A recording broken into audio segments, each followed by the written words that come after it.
Hello guys, आज मैं फिर से आप लोगों के लिए एक बहुत ही अमेजिंग चाइनीज़ ड्रामा लेकर आई हूँ। तो ड्रामा के स्टार्टिंग में हमें हमारा मेल लीड शायन दिखाया जाता है, जिसके घर के बाहर हमारी फीमेल लीड डूली और उसका भाई डूशन खड़े होते हैं। और उसका भाई कहता है कि शायन का मेंशन हमारे मेंशन से थोड़ा ही बड़ा है, वैसे भी ये लड़का मेरे कंपैरिजन में बिल्कुल काबिल नहीं है। और अपनी बहन से कहता है, तुम्हें मेरी इंस्ट्रक्शंस याद है ना कि तुम्हें क्या करना है। तो डूली कहती है, हाँ भाई, मुझे सब याद है कि मुझे गरीब, पिटीफुल और वीक होने का नाटक करना है और शायन जैसे इमोशनलेस स्टैचू का दिल पिघलाना है। तो उसका भाई कहता है, वेरी गुड, वैसे भी इस टाइम हम बैंकरप्ट हो चुके हैं और अगर हमें दोबारा से अमीर होना है तो हमें इस प्लान को अच्छे से एग्जीक्यूट करना होगा। तभी शायन वहाँ आता है और पूछता है कि तुम दोनों यहाँ पर क्या कर रहे हो। तो डूशन रोने की एक्टिंग करने लगता है और कहता है, शायन तुम्हें मेरी बहन की रिस्पॉन्सिबिलिटी लेनी होगी। तो यान कहता है, मैंने तो आज तक इसका एक बाल भी बाका नहीं किया, तो मैं किस चीज़ की रिस्पॉन्सिबिलिटी लूँ। तो शैन कहता है, सारी गलती तुम्हारी है, तुम्हारी वजह से आज डू फैमिली बैंकरप्ट हो गई है।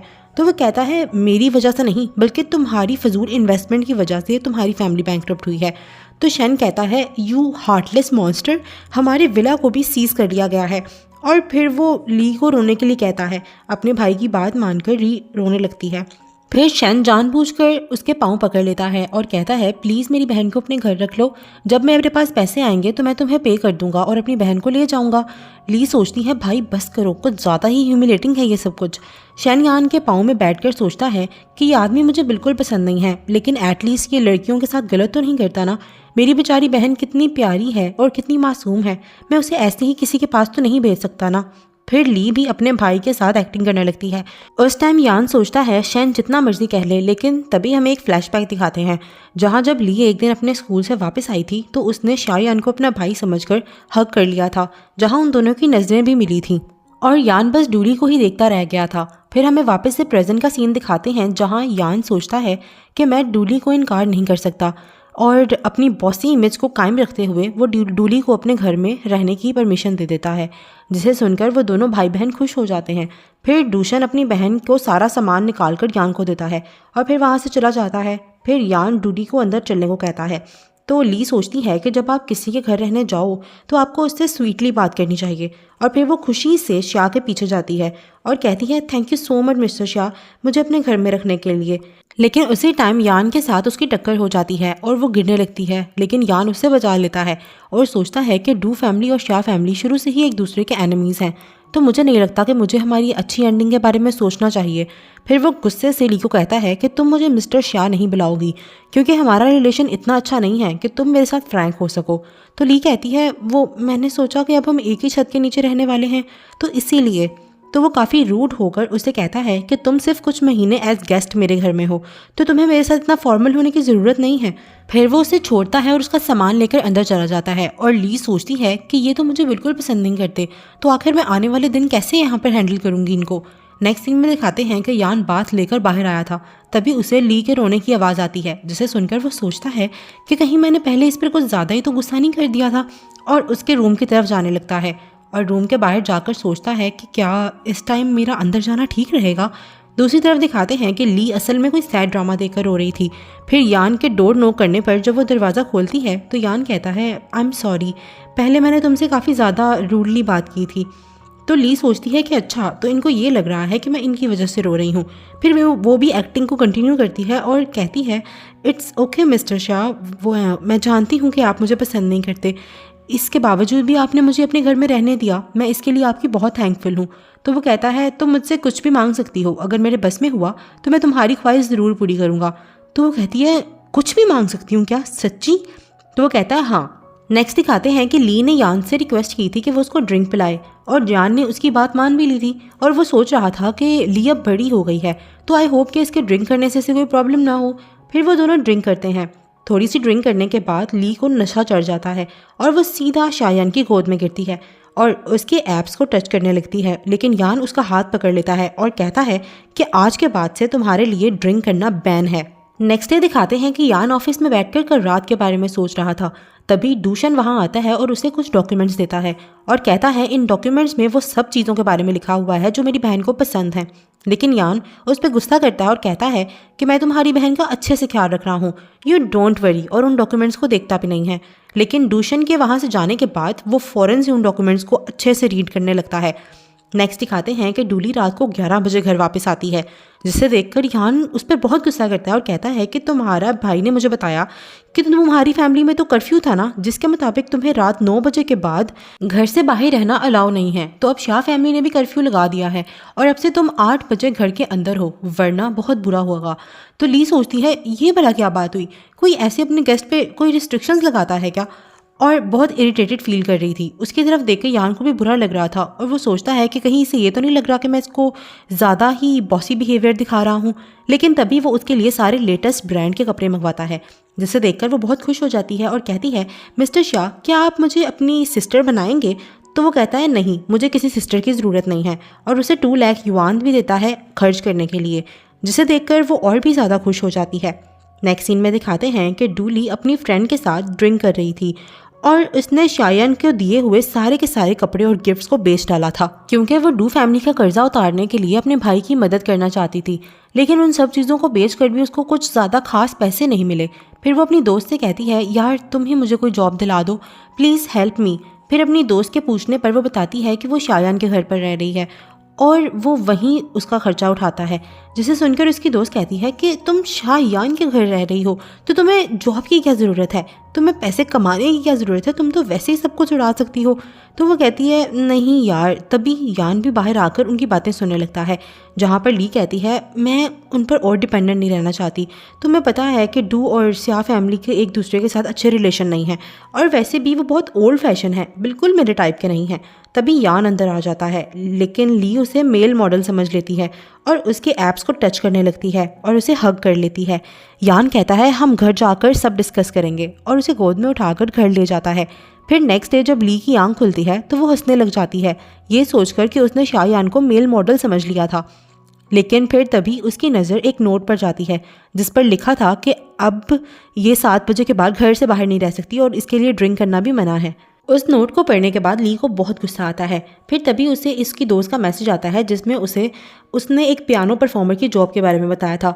ली को पैसों की काफ़ी ज़रूरत थी, इसीलिए वो पियानो परफॉर्मर बनने के लिए तैयार हो जाती है। और जब वो एक रेस्टोरेंट में पियानो बजा रही थी तभी वहाँ पर जियांग फैमिली का एक बेटा फे भी आया होता है, जिसने एक दफ़ा ली को प्रपोज़ किया था, लेकिन उसने उसका प्रपोजल रिजेक्ट कर दिया था। फे को ली पर पहले से ही बहुत गुस्सा था, लेकिन पहले तो वो अमीर थी इसलिए उसने कभी उसे कुछ नहीं कहा, लेकिन अब तो उसकी बैंकरप्सी की वजह से वो उसे बुली करने लगता है और उसे कहता है कि तुम मेरे साथ नाइट स्पेंड करो। दूसरी तरफ यान भी घर आता है और ली के बारे में पूछता है, लेकिन 7 बजे के बाद भी वो घर नहीं आई तो उसे फिक्र होने लगती है, इसलिए वो अपने मैनेजर से कहता है कि तुम उसकी लोकेशन निकालो और वो उसको ढूंढने के लिए निकल जाते हैं। दूसरी तरफ जांग ली को अपने साथ नाइट स्पेंड करने को बोल रहा था और जब वो नहीं मानी तो उसने उसे स्लैप भी किया। वो उसे बताती है कि अब शायन उसका गार्डियन है, लेकिन वो उस पर यकीन ही नहीं करता और उसे फिर से स्लैप करने लगता है। लेकिन उसी टाइम यान वहाँ पर आ जाता है और उसे बचा लेता है और उससे पूछता है कि क्या तुम ठीक हो? तो वो कहती है नहीं, मैं बिल्कुल ठीक नहीं हूँ, इन्होंने मुझे बहुत बुली किया है और इन्होंने मुझे स्लैप भी किया, आप इनको छोड़ना मत। तो वो कहता है मुझे बताओ तुम इनके साथ क्या करना चाहती हो? तो वो कहती है मैं चाहती हूँ कि ये सब खुद अपने आप को स्लैप करें जैसे इन्होंने मुझे किया था।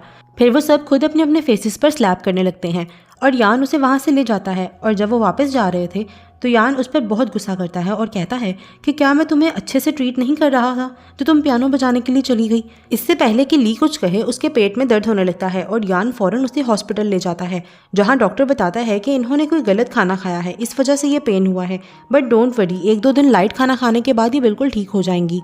यान को ली की काफ़ी फिक्र हो रही थी और वो सोचता है कि आखिर ये लड़की कब बड़ी होगी और उस पर एक और कर्फ्यू लगा देता है कि अब से वो कोई भी स्ट्रीट फूड नहीं खाएगी और मजबूरन ली को भी उसकी बात माननी पड़ती है। फिर वो उसे कहता है कि अब तुम्हें कहीं भी जाकर पियानो बजाने की ज़रूरत नहीं है क्योंकि मैं तुम्हें अपनी पर्सनल असिस्टेंट की जॉब पर रख रहा हूँ। ये सुनकर ली काफ़ी खुश हो जाती है और यान की काफ़ी तारीफ़ करने लगती है। उसको खुश देखकर यान भी खुश हो जाता है।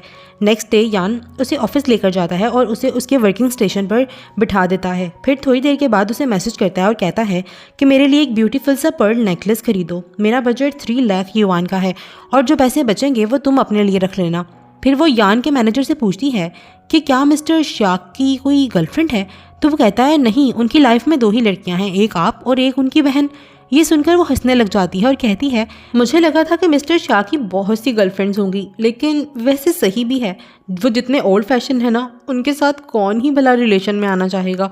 फिर वो पर्ल नेकलेस खरीदने जाती है जहाँ उसे बहुत ही एलिगेंट नेकलेस पसंद आता है और वो उसे खरीद लेती है और जाकर शायान को दिखाती है वो नेकलेस और कहती है कि आपको ये नेकलेस कैसा लगा। तो वो उसके क्लोज आता है और कहता है बहुत अच्छा है और उसे वो नेकलेस पहनाता है। वो कहती है ये तो आपने किसी और के लिए मंगवाया था ना, तो मुझे क्यों पहना रहे हैं। तो वो कहता है कि मैं बस चेक कर रहा हूँ ये कैसा लग रहा है और उससे पूछता है कि जो कपड़े और ज्वेलरी मैंने तुम्हें दी थी तुम वो क्यों नहीं पहनती। लेकिन ली बात को बदल देती है और वहाँ से चली जाती है। रात को वो दोनों मिस शाह यानी कि शायान की सिस्टर के साथ डिनर करने जाते हैं। वहाँ वो अपनी सिस्टर को गिफ्ट देता है और उनको गिफ्ट काफ़ी पसंद भी आता है और वो कहती है कि यान ये डिज़ाइन काफ़ी यूनिक है, वैसे क्या तुमने ये चूज़ किया है मेरे लिए। तो मिस शाह का बेटा सैम कहता है नहीं मम्मी, मुझे लगता है ये नेकलेस आंटी ने चूज़ किया है। तो ली कहती है बेटा मैं आपकी आंटी नहीं हूँ, मैं मिस्टर शाह की पर्सनल असिस्टेंट हूँ। तो यान कहता है बच्चा है, इसकी बातों को सीरियसली मत लेना। उसी टाइम मिस शाह कुछ सोचती है और हमें एक फ्लैशबैक दिखाया जाता है जहाँ पर मिस शाह ने एक बार डूली की फ़ोटो यान के घर में देखी थी। फिर दोबारा प्रेजेंट का सीन दिखाते हैं जहाँ मिस शाह सोचती है कि अच्छा तो यही है वो लड़की और स्माइल करने लगती हैं। फिर डिनर के बाद वो यान से कहती हैं वैसे तुम काफ़ी चेंज हो गए हो, मुझे तो ऐसा लग रहा है कि इस डिनर के पीछे तुम्हारी कोई और ही फ़िलॉसफी चल रही है। तो वो कहता है मैं डूली को पसंद करता हूँ और मैं चाहता हूँ कि तुम मेरी मदद करो शाह फैमिली को कन्विंस करने के लिए। तो वो कहती है वैसे शाह फैमिली को कन्विंस करना काफ़ी मुश्किल है क्योंकि तुम जानते हो ना वो हमेशा से ऐसी बहू चाहते थे तो बहुत से फ़ायदे लेकर आए, लेकिन फिर भी अपने भाई की खुशी के लिए मैं ज़रूर कोशिश करूँगी। फिर वो सब इकट्ठे मिलकर काफ़ी मस्ती करते हैं। फिर जब वो घर आते हैं तो यान को ली की बातें याद आ रही थी जहाँ पर अकॉर्डिंग टू ली यान बहुत ओल्ड फैशन है। तो वो अपना बाथरूम ज़रा खोल देता है जिससे उसके एब्स नज़र आने लगते हैं। फिर वो इसी तरह नीचे चला जाता है। उसको ऐसे देखकर ली काफ़ी शौक में थी और शर्मा भी रही थी और उसकी नज़र सिर्फ यान के एब्स पर थी। फिर वो जाते जाते गिरने लगती है लेकिन यान उसे बचा लेता है। तो ली उसके एब्स को टच करने लगती है। यान कहता है तुम हर टाइम गिरती क्यों रहती हो, लगता है तुम में एक्सरसाइज की कमी है, अब तुम कल मेरे साथ टेनिस खेलना। फिर नेक्स्ट डे वो दोनों टेनिस खेलते हैं और थोड़ी ही देर खेलने के बाद ली काफ़ी ज़्यादा थक जाती है और वो आराम करना चाह रही थी, इसीलिए यान उसे अपनी लैब पर लेटा लेता है। तो ली पूछती है मिस्टर शाह आप मेरे साथ इतना अच्छा बिहेव क्यों करते हैं, कहीं ऐसा तो नहीं कि आप मुझे पसंद करने लगे हैं। तो यान कहता है हाँ मैं तुम्हें पसंद करता हूँ। ये सुनकर ली हैरान हो जाती है और वहाँ से कुछ भी बहाना बनाकर चली जाती है और सीधा अपने भाई के अपार्टमेंट में जाती है और कहती है कि भाई क्या आज रात मैं आपके साथ रुक सकती हूँ। तो रोशन कहता है क्यों क्या हुआ, उस यान ने तुम्हें बुली तो नहीं किया ना। तो वो कहती है नहीं नहीं ऐसा कुछ नहीं है, वो एक्चुअली कल हमारे विला का ऑक्शन है ना तो इसलिए मैं बस थोड़ा सैड हो गई थी। फिर वो वहीं पर सो जाती है और नेक्स्ट डे ऑक्शन में जाकर सोचती है कि कल तो ये ओल्ड फैशन आदमी मुझे बहुत कह रहा था कि मुझे बहुत पसंद करता है और पूरी रात में एक भी मैसेज नहीं किया इन्होंने मुझे। तभी उसे एक आदमी नज़र आता है जिसकी बैग बिल्कुल शायान जैसी थी। तो वो उसका पीछे जाने लगती है लेकिन तभी जांग वहाँ आ जाता है और उसे रोक कर बुली करने लगता है और कहता है कि मैं जानता हूँ कि तुम लोगों को पैसों की बहुत ज़रूरत है, लेकिन देखना आज तुम्हारे विला कितना सस्ते में बिकेगा। फिर ऑक्शन शुरू होता है और स्टार्टिंग बिड 5 मिलियन की लगती है जहाँ जियांग सिर्फ 5.01 मिलियन की बेट लगाता है और कोई भी उससे ज़्यादा उसके विला के पैसे देने को तैयार ही नहीं था। ये सब देखकर ली को काफ़ी घबराहट महसूस होती है, लेकिन फिर एंड मोमेंट पर कोई आदमी ऊपर गैलरी से 300 मिलियन की बिड करता है और विला उससे मिल जाता है। ये देखने के लिए कि आखिर वो आदमी है कौन, ली ऊपर जाने लगती है बट उसे ऊपर जाने नहीं देते क्योंकि असल में वो विला शायान ने खरीदा था और वो नहीं चाहता था कि ली को ये पता चले। फिर वो सब बाहर जाते हैं जहाँ पर ली को उसका एक पुराना दोस्त मू यांग मिल जाता है। ली को उसके साथ बातें करता हुआ और हंसता हुआ देखकर यान को बहुत जेलसी होती है। फिर यांग ली को एक पार्टी में इन्वाइट करता है और ली भी पार्टी में जाने के लिए मान जाती है। फिर वो यांग की पार्टी में जाती है जहाँ यांग उसे अच्छे से रिसीव करता है। ये देखकर मिस सॉन्ग जो असल में यांग को काफ़ी पसंद करती हैं वो जेलस हो रही थी। फिर वो ली को बुली करने लगती है ये कह के कि गरीबों का ऐसी पार्टी में क्या काम। तभी यांग भी वहाँ पर आ जाता है और वो भी ली को काफ़ी टारगेट करता है, लेकिन फिर यांग उनको चुप करवा देता है ये कह के कि मेरी पार्टी है और यहाँ पर कोई भी डूली को परेशान नहीं करेगा। इस सब के बाद ली काफ़ी अपसेट हो गई थी, इसीलिए वो अपना मूड ठीक करने के लिए रेस्ट रूम जाती है, लेकिन जियांग भी उसके पीछे पीछे लेडीज़ रेस्ट रूम में चला जाता है और जाकर उसके साथ बदतमीज़ी करने लगता है। और कहता है कि तुम मेरे साथ शादी कर लो, देखना मैं तुम्हें बहुत कुछ दूंगा। ये सब कुछ होता मिस सॉन्ग देख रही थी और वो जानबूझकर रेस्ट रूम को बाहर से लॉक कर देती है क्योंकि वो उसे मू यांग से दूर करना चाहती थी। तभी कोइंसिडेंटली शायान भी उसी होटल में मीटिंग के लिए आता है और डूशन भी ली को लेने के लिए उसी होटल में पहुंच गया था। उन दोनों को एक साथ ही ली की चीखों की आवाज़ आ रही थी, तो वो दोनों दरवाज़ा तोड़ते हैं और अंदर चले जाते हैं। डूशन जियांग को बहुत मारता है और ली यान को हग कर लेती है।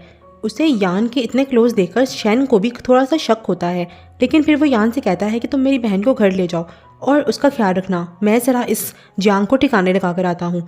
फिर यान ली को गोद में उठाकर घर ले जाता है और घर जाकर भी वो उसके पास ही रहता है ताकि वो डरे ना। फिर नींद में ली को बहुत डर लग रहा था, लेकिन यान उसके पास ही था तो वो उसे संभाल लेता है और कहता है आई एम सॉरी ली, मैं तुम्हें प्रोटेक्ट करने में फेल हो गया, लेकिन डोंट वरी, अब सब ठीक हो गया है। फिर नेक्स्ट डे जब ली उठती है तो यान उसके पास ही सोया हुआ था। ये देखकर ली को बहुत अच्छा लग रहा था और वो प्यार से यान के फेस को टच करती है और उसे सोया हुआ समझकर किस कर लेती है। लेकिन यान असल में उठा हुआ था और वो उसी टाइम उठकर उसके पास आता है और कहता है क्या आप एक किस के बाद भागना चाह रही हैं? तो वो कहती है ऐसा कुछ नहीं है और उसे अपने आप से दूर करती है और कहती है कि मिस्टर, अगर हम ऑफिशियल रिलेशनशिप में आना चाहते हैं तो इसके लिए एक प्रोबेशन पीरियड होता है, आपको उसको पास करना होगा। अगर आपने उसमें अच्छा परफॉर्म किया तो फिर मैं अपने ऑफिशियल रिलेशनशिप के बारे में सोचूंगी। तो यान भी उसकी बात को मान जाता है और फिर वो दोनों ऑफिस में होते हैं जहाँ यान खुद ली को खाना देता है और ली को अपने हाथों से खाना भी खिला रहा होता है ताकि वो उस प्रोबेशन पीरियड में अच्छे से परफॉर्मेंस कर दे और उसे फुल प्रिंसेस ट्रीटमेंट दे रहा होता है। तभी मू यांग की ली को कॉल आती है जो उसे मिलने के लिए बुला रहा था। तो फिर वो उससे मिलने के लिए जाती है और पूछती है सब ठीक तो है, तुमने मुझे इतना सडन क्यों बुलाया? तो वो कहता है कल जो मेरी पार्टी में इंसिडेंट हुआ मैं उसकी वजह से काफ़ी शर्मिंदा हूँ, और उसे अपने होटल के प्रेसिडेंशियल स्वीट का एक कार्ड देता है और कहता है कि तुम इस स्वीट के अंदर 1 साल तक फ्री रह सकती हो।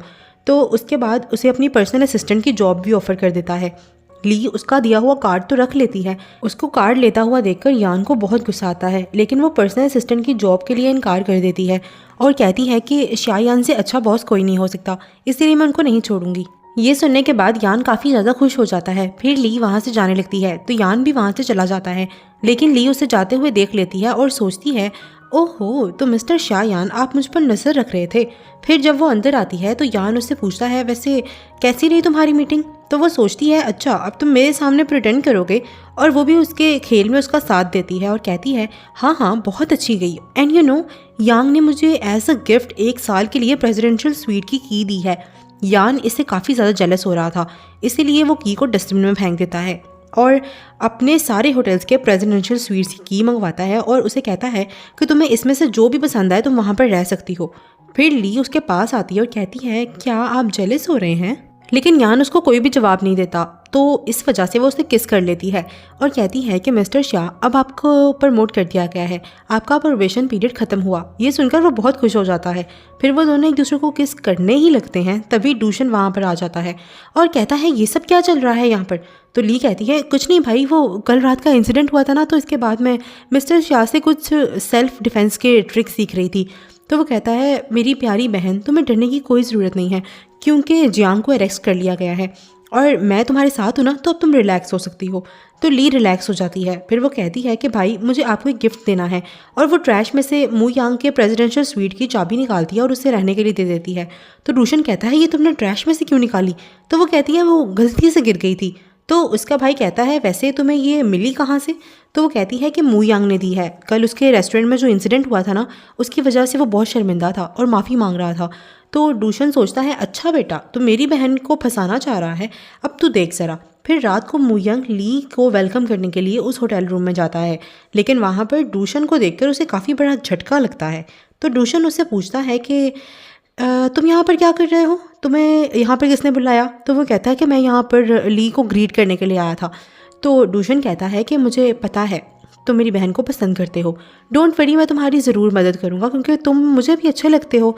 नेक्स्ट सीन में दिखाते हैं कि शायान बात ले रहा था, तभी डूली अंदर आती है और उसे देखकर अपनी नज़र दूसरी तरफ कर लेती है।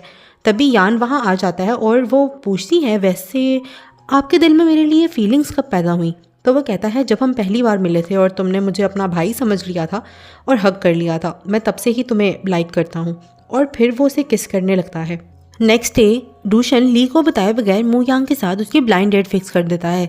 ली सोचती है कि अब मैं यहाँ से कैसे भागूं, लेकिन तभी यान वहाँ पर आ जाता है और पूछता है ये सब क्या चल रहा है यहाँ पर। तो डूशन कहता है मैंने अपनी बहन के लिए ब्लाइंड डेट फिक्स की है, तुम्हें कोई प्रॉब्लम है? तो वो कहता है नहीं नहीं, मुझे क्या प्रॉब्लम होगी भला, और वहीं पर बैठ जाता है। तभी मू यांग ली को प्रपोज करता है और कहता है कि आई लव यू ली, क्या तुम मुझसे शादी करोगी? तो ली कहती है I am sorry Yang, but मैं तुम्हें मतलब तुम्हारा प्रपोजल एक्सेप्ट नहीं कर सकती क्योंकि मैं किसी और को पसंद करती हूँ। ये सुनकर शन गुस्सा हो जाता है और कहता है कौन है वो जिसे तुम पसंद करती हो और मुझे उसके बारे में क्यों नहीं पता? तो वो कहती है डोंट वरी, मैं बाद में आपको बता दूंगी। तो यांग कहता है इट्स ओके ली, वैसे भी जब तक तुम्हारी शादी नहीं हो जाती मैं तब तक ट्राई करता रहूँगा। लेकिन ली कहती है नहीं नहीं, कोई ज़रूरत नहीं है, आई नो कि जिसको मैं पसंद करती हूँ वो मेरे साथ हमेशा रहेंगे। फिर वो दोनों बाहर जाते हैं जहाँ यान कहता है वैसे तुम क्या कह रही थी रेस्टोरेंट में कि मैं सिर्फ तुम्हारा हूँ और तुम्हारे साथ ही रहूँगा? तो वो कहती है ये कुछ गलत कहा क्या मैंने? अगर आपको अच्छा नहीं लगा तो मैं किसी और को ढूंढ लेती हूँ। तो वो उसकी नेक पर बाइट कर लेता है और कहता है सोचना भी मत क्योंकि तुम बस मेरी हो। और फिर वो दोनों एक दूसरे को किस करने लग जाते हैं और एक दूसरे के साथ नाइट भी स्पेंड कर लेते हैं। फिर नेक्स्ट मॉर्निंग जब वो उठते हैं तो यान कहता है मुझे कुछ दिनों के लिए बिजनेस ट्रिप पर जाना है, तो तुम अपना ख्याल रखना और मू यांग से दूर रहना। तो वो कहती है ओके भाई। तभी यान की सिस्टर का ली को मैसेज आता है जो उसे मिलने के लिए एग्जीबिशन में बुला रही थी और ली ने उनका इन्विटेशन एक्सेप्ट कर लिया था। फिर जब वो एग्जीबिशन में जाती है तो वहाँ पर मिस सोंग अपनी फ्रेंड्स के साथ आई थी और ली को देखकर वो उसे बुली करने लगती है। लेकिन तभी सैम जो मिस सिया का बेटा है वो वहाँ पर आता है और सोंग को अपनी एग्जीबिशन पार्टी से बाहर निकलवा देता है। तो ली कहती है wow Sam you are great, वैसे तुम्हारी मॉम कहाँ पर हैं? फिर मिस सिया अपनी मॉम के साथ वहाँ पर आ जाती हैं, जिसे देखकर ली थोड़ा कंफ्यूज हो जाती है और सोचती है शायान की मॉम यहाँ पर कैसे, मैं इनके साथ कैसे बिहेव करूँ, मुझे तो समझ नहीं आ रहा, कहीं ये मुझे बुरा ना समझ लें। फिर मैडम सिया ली को अपने साथ लेकर जाती हैं और पूछती हैं बेटा वैसे तुम्हें मेरा बेटा कैसा लगता है, वो तुम्हें ज़्यादा परेशान तो नहीं करता ना? तो ली कहती है नहीं आंटी, वो तो मेरा बहुत ख्याल रखते हैं। तो मैडम सिया कहती हैं वाओ ये तो बहुत अच्छी बात है, वैसे मैंने कभी सोचा नहीं था कि मैं यान के बारे में किसी से उसकी तारीफ़ सुनूंगी। तो सैम कहता है ग्रैंड माँ आई कैन टेस्टिफाई कि मेरे अंकल आंटी को बहुत पसंद करते हैं। और मिस सिया भी कहती हैं जी मॉम, यान ली के साथ काफ़ी जेंटली बिहेव करता है।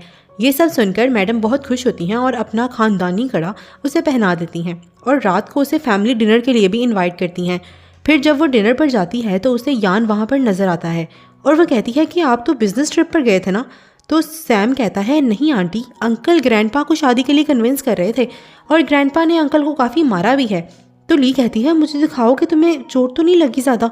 तो वो कहता है कुछ नहीं, बस छोटा सा स्क्रैच है और अगर तुम देखना ही चाहती हो तो डोंट वरी, रात को बेड पर मैं खुद तुम्हें सब कुछ दिखा दूंगा। तो वो कहती है बहुत बेशर्म होते जा रहे हो तुम। फिर वो दोनों बैठे हुए थे तभी यान के ग्रैंडपा और मॉम डैड वहाँ आते हैं। ली उन सबको ग्रीट करती है तो ग्रैंडपा कहते हैं तुम हो डूली, तुम्हें पता है तुम्हारी वजह से मेरा पोता मुझसे रिश्ता तोड़ना चाहता है। तो ली कहती है आई एम सॉरी बट मैं अपनी सारी लाइफ सिर्फ और सिर्फ यान के साथ ही गुजारना चाहती हूँ। यान और ली का प्यार देखकर ग्रैंडपा भी मान जाते हैं और कहते हैं ली हमारी फैमिली का सर कभी झुकने मत देना। तो वो कहती है जी ग्रैंडपा। फिर वो उसे 5% ऑफ सिया ग्रुप के शेयर्स भी एज गिफ्ट दे देते हैं। फिर बाकी सारी फैमिली भी उसे काफ़ी सारे गिफ्ट्स देती है। फिर उनके जाने के बाद ली कहती है क्या ये सब सच में मेरे लिए है? तो यान कहता है जी हाँ, आखिर आप सिया फैमिली की इकलौती प्रिटी सी डॉटर इन लॉ हैं। तो वो कहती है सिया यान आई प्रॉमिस कि मैं बहुत अच्छी वाइफ बनूंगी और दोबारा कभी भी कुछ भी नहीं बेचूंगी। तो यान कहता है इसका मतलब जितने भी गिफ्ट्स मैंने आपको पहले दिए थे वो आपने बेच दिए? तो फिर वो दोनों हंसने लग जाते हैं और ली कहती है पहले डू फैमिली की हेल्प करने के लिए मैंने वो गिफ्ट्स बेचे थे, बट डोंट वरी अब ऐसा कुछ नहीं होगा। जो यान कहता है इट्स ओके माय प्रिंसेस, मैं बिल्कुल भी गुस्सा नहीं हूँ, कल मैं आपके लिए और भी गिफ्ट्स लेकर आ जाऊँगा। अब चलो डिनर पर चलें। नेक्स्ट सीन में दिखाते हैं कि डूली मिस सिया से मिलने जाती है जहाँ मिस सिया उसे कहती हैं कि ली तुम जानती हो ना कि नेक्स्ट वीक यान का बर्थडे है? तो वो कहती है जी हाँ मैं जानती हूँ। तो मिस सिया कहती हैं कि हमारी फैमिली चाहती है कि यान की बर्थडे वाले दिन हम तुम दोनों की एंगेजमेंट कर दें। तो ली कहती है इतनी जल्दी? एक्चुअली वो बात ये कि मैंने अपने भाई को इस बारे में कुछ भी नहीं बताया, मुझे डर है कि वो बहुत गुस्सा करेगा। तो मिस सिया कहती हैं हाँ ये थोड़ा कॉम्प्लिकेटेड तो है बट अभी हम बस एंगेजमेंट ही कर रहे हैं ना, तो तुम्हारे भाई को तुम एंगेजमेंट वाले दिन सबसे मिलवा देना। तो वो कहती है ठीक है। फिर वो दोनों एंगेजमेंट ड्रेस की शॉपिंग करने के लिए जाते हैं वहाँ पर ली पूछती है क्या मिस्टर सिया यहाँ पर नहीं आएंगे। तो मिस सिया कहती हैं नहीं, हम उसे सरप्राइज़ देना चाहते हैं। तो वो कहती है ओ आई सी। फिर मिस सिया उसे ड्रेस ट्राई करने के लिए भेज देती हैं। उसी दौरान मिस सिया को सैम की कॉल आती है और वो उसे अटेंड करने के लिए बाहर जाती हैं। फिर जब ली ड्रेस पहनकर बाहर आती है तो वहाँ पर कोई नहीं था। थोड़ी देर बाद मू यांग वहाँ पर आता है और पूछता है क्या तुम सच में शायान के साथ एंगेजमेंट कर रही हो। तो वो कहती है लेकिन तुम्हें कैसे पता शायान के बारे में। तो वो कहता है कि मैं तो उसी दिन समझ गया था जब तुमने मुझे इनकार किया था। वैसे आई एम सरप्राइज कि शाह फैमिली इतनी आसानी से मान कैसे गई। लगता है यान ने काफ़ी मेहनत की है, तुम उसे डिज़र्व करती हो। तो ली सोचती है मुझे भी ऐसा ही लगता है कि मैं काफ़ी लकी हूँ जो शायान मुझे पसंद करता है। तभी मू यांग उसके सर पर हाथ रखता है लेकिन वो उसको हाथ रखने नहीं देती। तो मू यांग कहता है मुझे शादी में बुलाना भूलना मत। तो वो कहती है नहीं नहीं बिल्कुल, मैं ज़रूर बुलाऊंगी। फिर वो चला जाता है। नेक्स्ट सीन में दिखाते हैं कि शायान एक आर्टिकल देखता है जिसमें लिखा था कि मू यांग और डूली एक दूसरे के साथ एंगेजमेंट कर रहे हैं।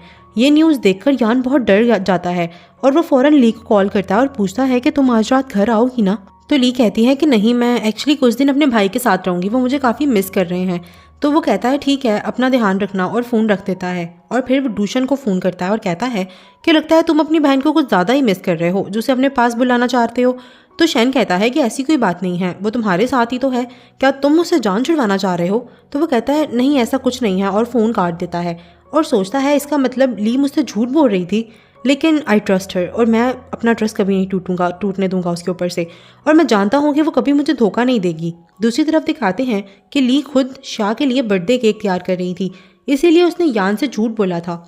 नेक्स्ट सीन में दिखाते हैं कि यान को ली की एंगेजमेंट का कार्ड दिखता है जिसमें सिर्फ ली का नाम नज़र आ रहा था और ग्रूम का नाम नज़र नहीं आ रहा था। ये देखकर यान को बहुत गुस्सा आता है और वो फ़ौरन से एंगेजमेंट वेन्यू की तरफ निकल जाता है। दूसरी तरफ मिस या डूशन को यान की एंगेजमेंट पार्टी के लिए इनवाइट करती हैं और वो पार्टी में आने के लिए मान भी जाता है क्योंकि मिस या ने उसे कहा था कि ये एक बर्थडे पार्टी है। नेक्स्ट दिखाते हैं कि सिया यान एंगेजमेंट वेन्यू पर पहुंचता है और ली से कहता है प्लीज़ तुम मू यांग से शादी मत करो, आई नो मैं बोरिंग हूँ बट मैं तुम्हें बहुत पसंद करता हूँ। तो ली कहती है मैं भला मू यांग से क्यों शादी करूँगी। तो वो कहता है तो क्या यहाँ तुम्हारी एंगेजमेंट पार्टी नहीं चल रही। तो मैडम सिया कहती हैं सिली बॉय, क्या तुमने एंगेजमेंट बोर्ड पर नाम नहीं पढ़ा कि किसकी एंगेजमेंट हो रही है। फिर वो बोर्ड पर नाम पढ़ता है जहाँ पर उसका नाम लिखा हुआ था। ये देखकर वो बहुत खुश होता है और कहता है इसका मतलब ये हमारी एंगेजमेंट पार्टी है। तो वो कहती है हाँ बिल्कुल। फिर मैडम सिया यान को कहती हैं कि अब जाकर चेंज कर लो, फंक्शन शुरू होने वाला है। दूसरी तरफ मिस त्या डूशन को बताती है कि आज यान की बर्थडे के साथ साथ उसकी और डूली की एंगेजमेंट भी है। ये देखकर डूशन को बहुत गुस्सा आता है और वो जाकर यान को ज़ोर से मारता है और कहता है क्या मैंने इस दिन के लिए तुम्हें अपनी बहन दी थी।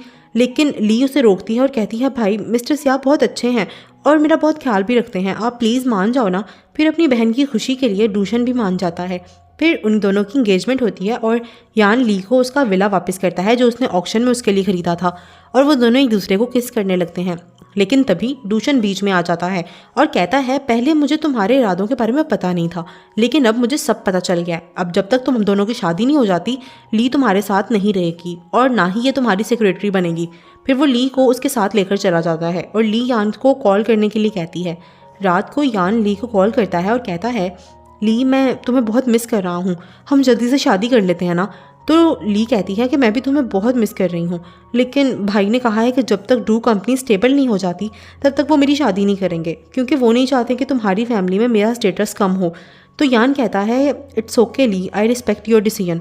और फिर नेक्स्ट डे वो डूशन के पास जाता है और कहता है कि हमने अपने रिलेशन के बारे में तुम्हें नहीं बताया, मैं एज अपॉलॉजी तुम्हारी कंपनी में 50 मिलियन इन्वेस्ट करना चाहता हूँ। तो डूशन कहता है कि ब्रदर इन लॉ आपका ये इन्वेस्टमेंट मुझे बिल्कुल नहीं चाहिए क्योंकि मैं जानता हूँ कि आप सिर्फ और सिर्फ मेरी बहन से शादी करने के लिए मुझे मक्खन लगा रहे हैं, लेकिन मुझे आपकी कोई ज़रूरत नहीं है, इसीलिए अब आप यहाँ से जा सकते हैं। फिर यान वहाँ से चला जाता है। जाते जाते वो ली से मिलता है और वो दोनों स्टोरेज रूम में जाकर एक दूसरे को किस करते हैं। ली कहती है मैंने कभी सोचा नहीं था कि सिटी का सबसे बड़ा बैचलर इस तरह स्टोरेज रूम में मेरे साथ होगा। तो वो कहता है ये सब तुम्हारे भाई की वजह से हुआ है, जब से हमारी एंगेजमेंट हुई है वो तो एक सेकंड के लिए भी तुम्हें अकेला नहीं छोड़ता और सीसीटीवी कैमरा लगा कर फिरता है लगता तुम्हारे ऊपर। आज मैं उसके पास इन्वेस्टमेंट प्लान लेकर गया था लेकिन उसने वो भी लेने से इनकार कर दिया। तो ली कहती है अपनी तरफ से वो भी ठीक है क्योंकि वो नहीं चाहते कि मैं शाह फैमिली में अपने आप को कमज़ोर समझूं। हमें उनको भी तो समझना होगा ना। फिर वो दोनों एक दूसरे को हग कर लेते हैं। नेक्स्ट सीन में दिखाते हैं कि जियांग फे पूरी तरह से बैंकरप्ट हो चुका था और वो एक फूड डिलीवरी का काम कर रहा था। तभी सॉन्ग में वहाँ आती है और कहती है, जियांग वैसे मैंने सोचा नहीं था कि तुम्हारा ये हाल हो गया होगा। तो वो कहता है, तुम क्या यहाँ पे मेरा मजाक उड़ाने के लिए आई हो? तो वो कहती है, नहीं नहीं, मैं तो तुम्हारे लिए एक लाइफ चेंजिंग अपॉर्चुनिटी लेकर आई हूँ।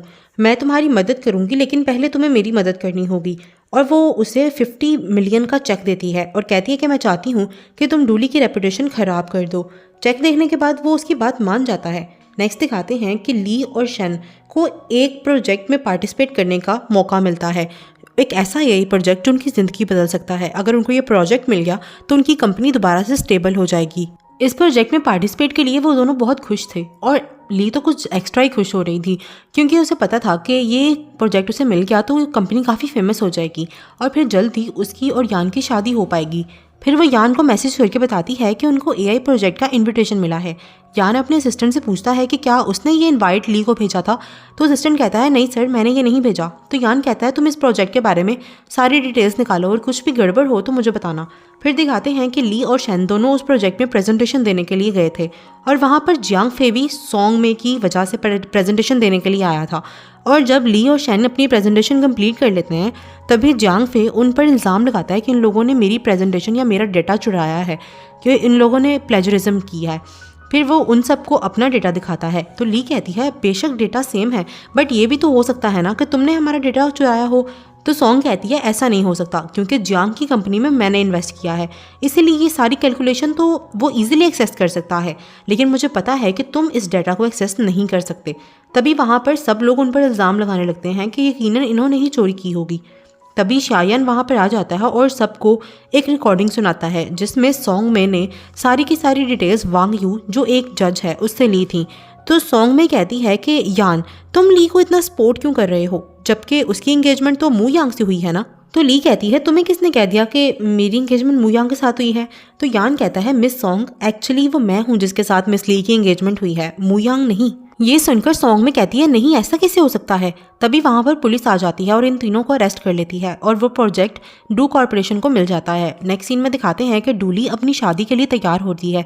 फिर वो डूशन के साथ स्टेज पर जाती है। अपनी बहन को ज़्यादा देखकर डूशन बहुत ज़ोर ज़ोर से रोता है। फिर उन दोनों की शादी हो जाती है और वो एक दूसरे को किस कर लेते हैं और फिर वो अपनी वेडिंग नाइट को अच्छे से सेलिब्रेट करते हैं। और इसी के साथ हमारी आज की स्टोरी का दी एंड हो जाता है। अगर आपको ये स्टोरी पसंद आई हो तो मेरे चैनल को लाइक, शेयर और सब्सक्राइब ज़रूर कीजिएगा। अल्लाह हाफिज़।